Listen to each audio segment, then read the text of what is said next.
It was really fun to be asked to be involved because it made me think what skills I already have in terms of sustainable fashion.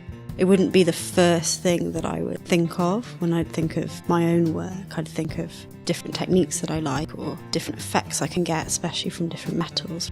But for these set of workshops, we looked at the idea of how you could reclaim control over a garment that might have been damaged somehow.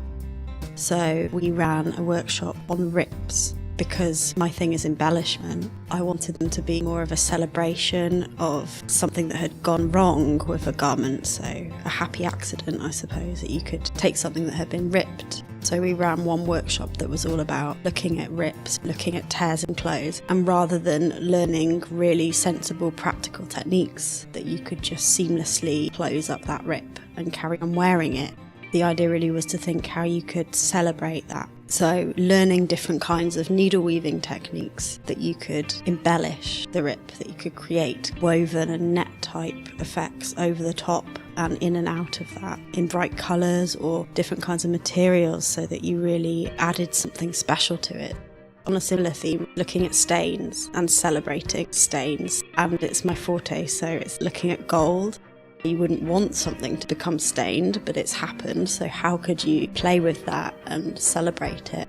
So we're learning a few different goldwork techniques and then kind of playing with some stains and embellishing those.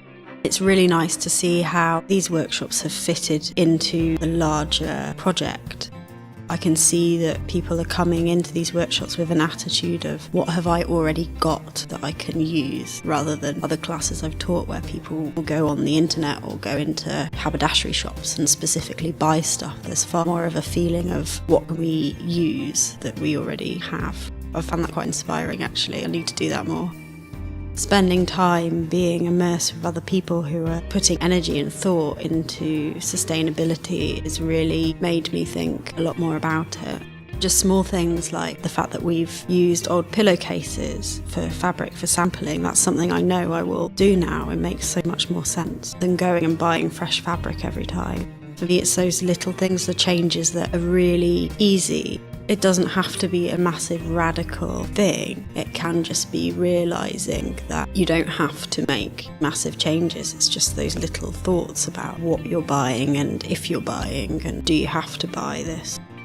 The first class that we ran was all about embellishments, and this is a class that I run a lot around the country, but I was designing it from the point of view of, right, I will only use recycled materials.